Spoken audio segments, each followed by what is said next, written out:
నమస్కారం, G news కి స్వాగతం. నేను మీ శ్రీనివాస్. ఈ రోజు వార్తల్లో వివరాలు ఇలా ఉన్నాయి. రాష్ట్ర ముఖ్యమంత్రి వైఎస్ జగన్మోహన్ రెడ్డి అమలు చేస్తున్న పథకాలతో ఆంధ్రప్రదేశ్ అభివృద్ధి పదంలో దూసుకు వెళ్తుందన్నారు. రాష్ట్రంలో అమలవుతున్న పథకాలను ఇతర రాష్ట్రాలు సైతం ఆదర్శంగా తీసుకుంటున్నాయని శాసనసభాపతి స్థానిక వైఎస్ఆర్ పార్టీ ఎమ్మెల్యే అభ్యర్థి తమ్మినేని సీతారాం తెలిపారు. శుక్రవారం బూర్జ మండలం లచ్చయ్యపేట మరియు కంట్లాంగ్ గ్రామాలలో ఇంటింటా ఎన్నికల ప్రచారాన్ని నిర్వహించారు. ప్రతి గడపకు వెళ్లి ముఖ్యమంత్రి జగన్మోహన్ రెడ్డి అందిస్తున్న సంక్షేమ పథకాలు వివరించి ఫ్యాన్ గుర్తుపై ఓటు వేయాలని అభ్యర్థించారు. ఈ సందర్భంగా ఆయన మాట్లాడుతూ ప్రజల వద్దకు సంక్షేమ ఫలాలను తీసుకెళ్లే లక్ష్యంతో సచివాలయ వ్యవస్థను తీసుకువచ్చారని, ప్రతి 50 గృహాలకు వాలంటీర్లను ఏర్పాటు చేసి ప్రజల ముంగిటికే ప్రభుత్వాన్ని తీసుకువచ్చి సుపరిపాలనకు భాష్యం చెప్పిన ఘనత సీఎందేనని కొనియాడారు. గత 40 ఏళ్లలో ఏ ముఖ్యమంత్రి చేయని సాహసోపేతమైన విప్లవాత్మకమైన నిర్ణయాలను తీసుకుని అర్హతే ప్రామాణికంగా కుల మత వర్గ రాజకీయాలకు అతీతంగా పేద బడుగు బలహీన వర్గాలకు ప్రభుత్వం సంక్షేమ ఫలాలను అందించి విమర్శలకు తావు లేకుండా సుపరిపాలన అందిస్తున్న సంగతి గుర్తెరగాలన్నారు. గతంలో ఎన్నడూ లేని విధంగా వైద్య విద్యా రంగాలకు అధిక ప్రాధాన్యతను ఈ ముఖ్యమంత్రి ఇచ్చారన్నారు.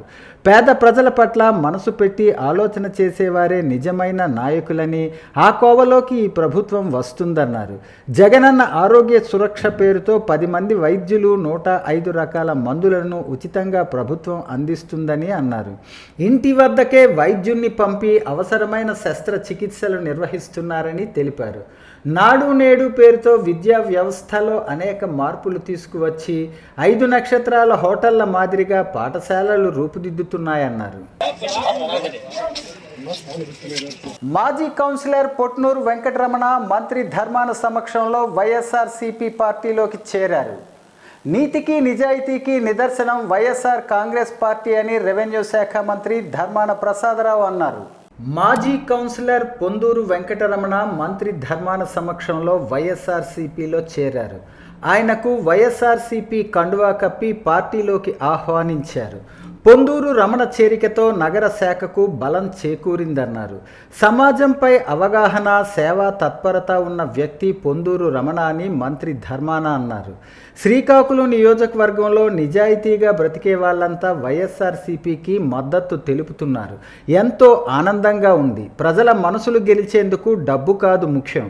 నిజాయితీతో ఉన్నవాళ్లే ప్రజల మనసులు గెలుస్తారు. చంద్రబాబువి అన్ని స్వార్థపూరిత రాజకీయాలే. కేవలం గ్రాఫిక్స్తో ఆ 5 ఏళ్ల కాలం గడిపారు. ఆ రోజు దోమలపై దండయాత్ర అన్నారు. ఎన్ని దోమలు చచ్చిపోయాయో మరి ఆయనకే తెలియాలి. 5 ఏళ్ల పాటు కేంద్ర ప్రభుత్వంతో ఆ రోజు కలిసి ఉన్నారు. విభజన అనంతరం రాష్ట్రానికి పరిహారం కింద 23 అత్యున్నత స్థాయి సంస్థలు కేంద్రం ఇస్తే ఒక్క సంస్థను కూడా మన జిల్లాకు ఇక్కడున్న ఎంపీ ఎందుకు తీసుకురాలేదు అని ప్రశ్నించారు. చంద్రబాబుకు విశాఖలో పరిపాలన రాజధాని పెట్టడం ఇష్టం లేదు. ఆయన దృష్టిలో రాజధాని అంటే వ్యాపార కేంద్రం. అందుకే విశాఖ పరిపాలనా రాజధానిగా వ్యతిరేకించే వాళ్ళు ఉత్తరాంధ్ర ఓటు అడిగేందుకు అర్హులు కాదు. జగన్ సీఎం అయిన మొదటి రోజు నుంచే ఇచ్చిన మాట నిలబెట్టుకునేందుకు ప్రాధాన్యం ఇచ్చారు. ఒక సీనియర్ నాయకుడు, సమాజం పట్ల, ప్రజా జీవితాల పట్ల, కార్యక్రమాల పట్ల అవగాహన కలిగినటువంటి వ్యక్తి. నిబద్ధతతో ఇంతవరకు ఒక రాజకీయ పార్టీలో పనిచేసినటువంటి వ్యక్తి. మనందరి పిలుపు మేరకు వైఎస్ఆర్ కాంగ్రెస్ పార్టీలో చేరడం మన పార్టీకి బలం ఇచ్చింది, నాకు మరింత విశ్వాసాన్ని పెంచిందని ఈ సందర్భంగా మీకు మనవి చేస్తున్నాను. ఇక్కడ ఒక సంస్కారం నేను అబ్జర్వ్ చేశాను.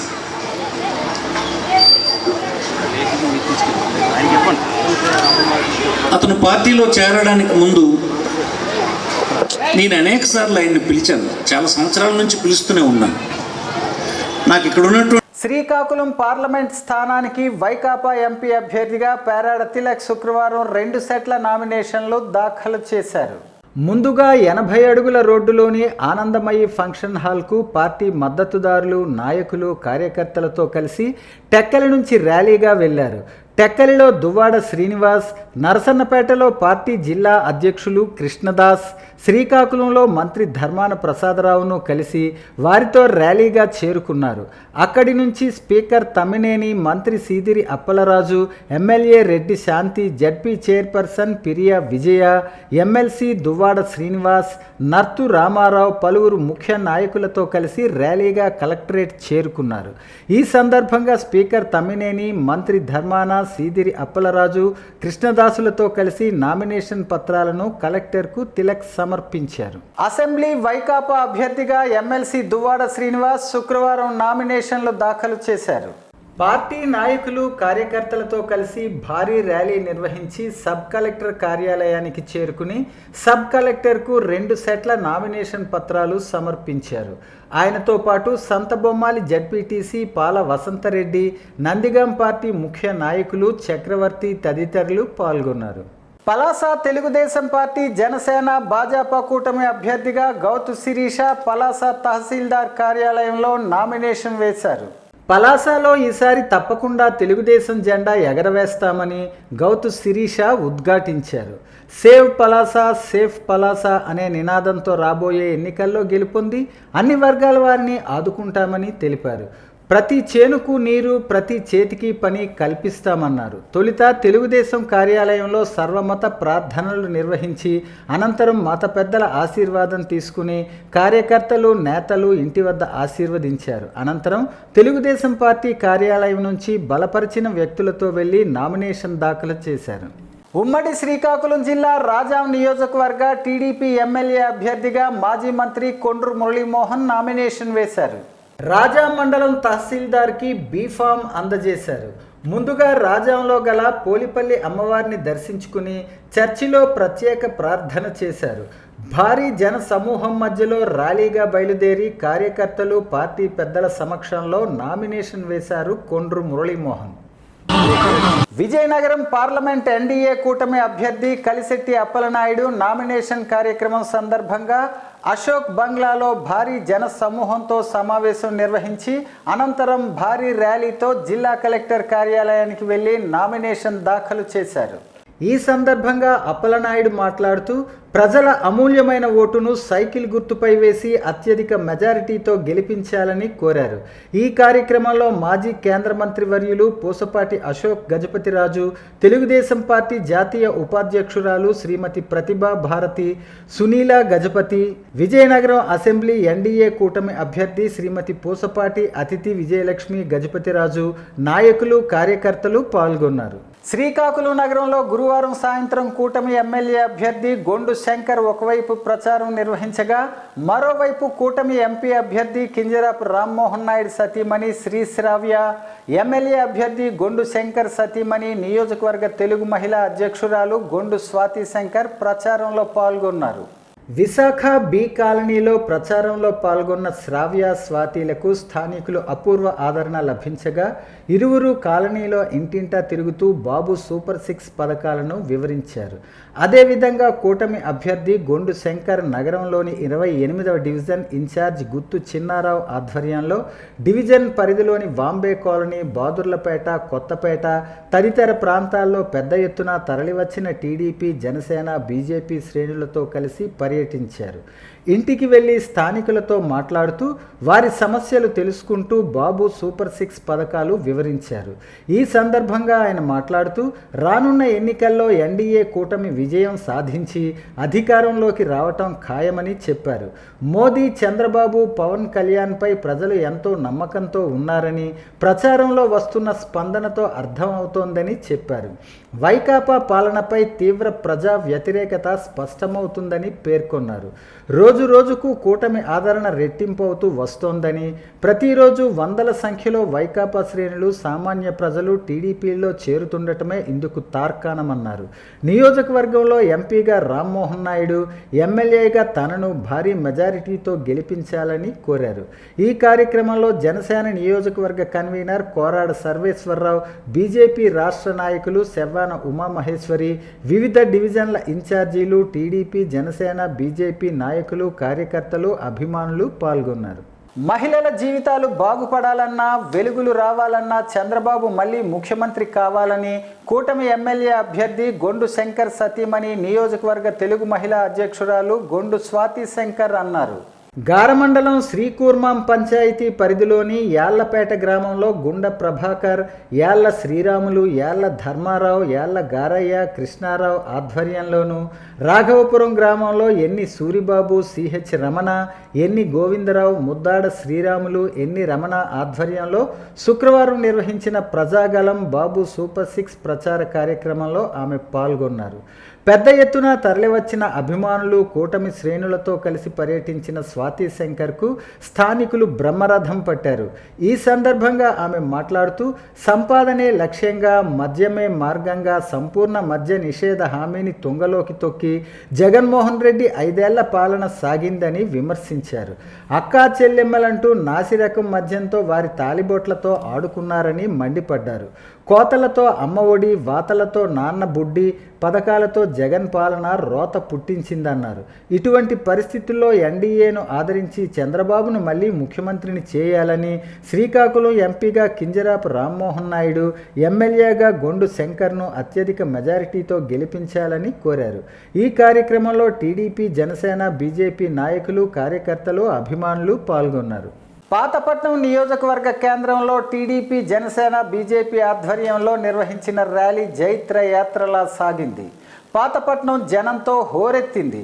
మండు టెండలో సైతం కార్యకర్తలు, అభిమానులు ఏమాత్రం వెనక్కి తగ్గలేదు. మెయిన్ రోడ్డు మీదుగా ర్యాలీ కొనసాగింది. ర్యాలీకి అడుగడుగునా నియోజకవర్గ ప్రజలు సంఘీభావం తెలిపారు.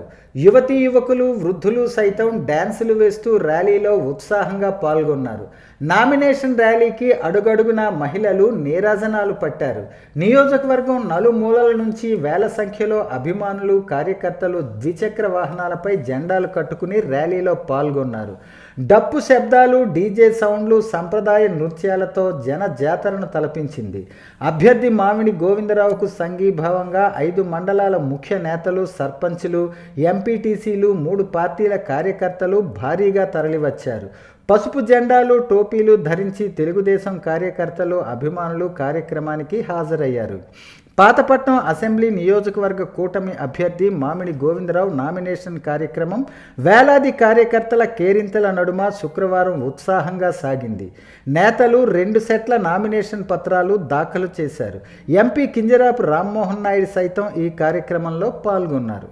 ప్రత్యక్ష దైవం, ఆరోగ్య ప్రదాత శ్రీ సూర్యనారాయణ స్వామి వారిని శనివారం ఉదయం deputy director, directorate of revenue intelligence, government of India Shrimati Pooja Pundkar దేవాలయానికి విచ్చేసి స్వామివారిని దర్శించుకున్నారు.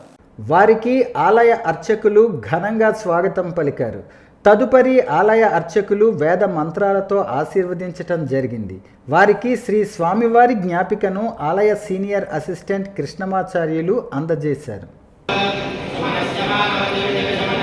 సాధారణ ఎన్నికల్లో ఓటర్లు స్వేచ్ఛగా ఓటు హక్కు వినియోగించుకోవాలని శ్రీకాకుళం జిల్లా కలెక్టర్, జిల్లా ఎన్నికల అధికారి డాక్టర్ మనజీర్ జిలానీ సమూన్ పిలుపునిచ్చారు. శుక్రవారం ఉదయం శ్రీకాకుళం నగరంలోని 7 రోడ్ల కూడలిలో స్వీప్ ర్యాలీ కార్యక్రమంలో భాగంగా ఓటు హక్కు వినియోగంపై ఓటర్లకు జిల్లా కలెక్టర్ అవగాహన కల్పించారు. అక్కడే విద్యార్థులు, జిల్లా అధికారులు, వివిధ స్వచ్ఛంద సంస్థల ప్రతినిధులతో కలిసి మానవహారం నిర్వహించారు. ఈ సందర్భంగా జిల్లా కలెక్టర్ మాట్లాడుతూ, ప్రజాస్వామ్యంలో అందరి చేతిలో ఆయుధం ఓటని, 18 సంవత్సరాలు నిండి ఓటు హక్కు కలిగిన ప్రతి ఒక్కరూ ఎన్నికల్లో పోలింగ్ రోజు ఓటు వేయాలని, 2019 ఎన్నికల కన్నా ఈ ఎన్నికల్లో ఓటింగ్ శాతం మరింత పెరగాలని ఆకాంక్షించారు. ఎన్నికల పర్వం దేశానికి గర్వం అని, మహిళలు, వికలాంగులు ప్రతి ఒక్కరూ ఓటు వేయాలని, మారుమూల గ్రామాల్లో క్రిటికల్ పోలింగ్ కేంద్రాల్లో ఓటింగ్ శాతం మరింత పెరగాలని, ఓటర్లు ధైర్యంగా ఓటు వేసేందుకు ముందుకు రావాలని పిలుపునిచ్చారు. ఇందుకోసం అన్ని రకాల చర్యలు తీసుకుంటున్నామన్నారు. ప్రతి ఒక్కరిలో ఓటు హక్కుపై అవగాహన కల్పించాలనే లక్ష్యంతో నిర్వహించిన ఈ స్వీప్ కార్యక్రమంలో అంబేద్కర్ యూనివర్సిటీ, శ్రీ వెంకటేశ్వర శివాని ఇంజనీరింగ్ కళాశాల, ఆదిత్య, ప్రతిభ, సన్ డిగ్రీ కళాశాలల, ప్రభుత్వ పురుషుల కళాశాల, మహిళా కళాశాల, కళాశాలల విద్యార్థులు ఎన్ఎస్ఎస్ ఎన్సిసి విద్యార్థులు ఓటు హక్కు ప్రాముఖ్యత వివరిస్తూ కార్యక్రమంలో పాల్గొన్నారు. సహాయ collector Raghavendra Meena, DRDA PD Kiran Kumar, జిల్లా సమాచార పౌర సంబంధాల అధికారి కె చెన్నకేశవరావు, జిల్లా పంచాయతీ అధికారి వెంకటేశ్వర్లు, జిల్లా విద్యాశాఖ అధికారి వెంకటేశ్వరరావు, విభిన్న ప్రతిభావంతుల సహాయ సంచాలకులు కవిత, నెహ్రూ యువ కేంద్రం కోఆర్డినేటర్ ఉజ్వల్, వెనుకబడిన తరగతుల సంక్షేమ శాఖ అధికారిని గడ్డమ్మ, ముఖ్య ప్రణాళిక అధికారిని ప్రసన్నలక్ష్మి, గృహ నిర్మాణ శాఖ ప్రాజెక్ట్ డైరెక్టర్ గణపతిరావు, గ్రామ వార్డు సచివాలయాల నోడల్ అధికారి వాసుదేవరావు, పలువురు స్వచ్ఛంద సంస్థల ప్రతినిధులు తదితరులు పాల్గొన్నారు. రాజాం నియోజకవర్గంలో గురువారం జరిగిన వాహన ప్రమాదం కారణంగా చోటు చేసుకున్న బాలుడు మృతికి పార్టీలకు అతీతంగా ప్రతి ఒక్కరూ తమ ప్రగాఢ సానుభూతి వ్యక్తపరుస్తున్నారని వైఎస్ఆర్సీపీ ఎమ్మెల్యే అభ్యర్థి డాక్టర్ రాజేష్ అన్నారు. వైఎస్ఆర్ కాంగ్రెస్ పార్టీ నియోజకవర్గం తరపున వినియోగిస్తున్న ప్రచార వాహనం నడుపుతున్న డ్రైవర్ నియంత్రణ చేయటంలో విఫలం చెందటం వలనే ఈ ప్రమాదం చోటు చేసుకుంది. అంతే తప్ప కావాలని ముక్కుపచ్చలారని బాలుడిని బలి తీసుకునేందుకు ఏ ఒక్కరైనా ఇటువంటి దుశ్చర్యకు పాల్పడతారా అని ప్రశ్నించారు. జగన్పై రాళ్లదాడి, వివేకానంద రెడ్డి హత్య కేసు, రాష్ట్ర వ్యాప్తంగా ఏ చిన్న అపశృతి చోటు చేసుకున్నా దానిని ఎన్నికల్లో లబ్ధిగా వాడుకునేందుకు వైసీపీకి ఆపాదించటం తెలుగుదేశం పార్టీ నేతృత్వంలో కూటమికి సరికాదని సోషల్ మీడియా మాధ్యమం ద్వారా తెలియపరుస్తున్నాం అన్నారు. ఇటువంటి దుశ్చర్యలకు పాల్పడేటటువంటి నీచమైన ఆలోచనలు, కుట్రలు, కుతంత్రాలు తెలుగుదేశం పార్టీకే చెల్లాయన్నారు. రాజాంలో బాలుడు మృతికి వైసీపీ ఎమ్మెల్యే అభ్యర్థిగా పోటీ చేస్తున్న డాక్టర్ తల్లి రాజేష్ తన ప్రగాఢ సానుభూతిని వ్యక్తం చేసి కుటుంబ సభ్యులకు సంతాపం తెలిపారు. ఒక డాక్టర్గా 10 మందికి ప్రాణాలు పోసే వ్యక్తికి ప్రజా సేవ కోసం ముందుకొచ్చి ఎమ్మెల్యేగా పోటీ చేయడమే తప్పిదమా అనేలా ప్రతిపక్షాలు బురద చల్లటం చాలా బాధాకరం అన్నారు. కుటుంబాన్ని అందరినీ కూడాను పరామర్శించి నేను వాళ్ళని ఓదార్చడం జరిగింది. వాళ్ళు కూడా వాళ్ళ దురదృష్టమైన సంఘటనగా వాళ్ళు వర్ణించడం జరిగింది. కానీ మీడియాలో కానీ ఎక్కడ చూసినా సరే ఒక ఫేక్ అబద్ధపు న్యూస్ను తెలుగుదేశం పార్టీ వాళ్ళు ఈరోజు ప్రచారం చేస్తున్నారు. మేమంతా ఒక ప్రచార రథంతో 10 ఏళ్ల బాలుడిని కావాలనే మేము యాక్సిడెంట్ చేసినట్టుగా చెప్తున్నారు. దయచేసి ఇంత దిగజారుడు రాజకీయాలు మాత్రం చేయకండి. ఈ యొక్క బాలుడు మృతికి మీరు అందరూ కూడా. వార్తలు సమాప్తం. మళ్ళీ తర్వాత బులెటిన్లో కలుసుకుందాం. నమస్కారం.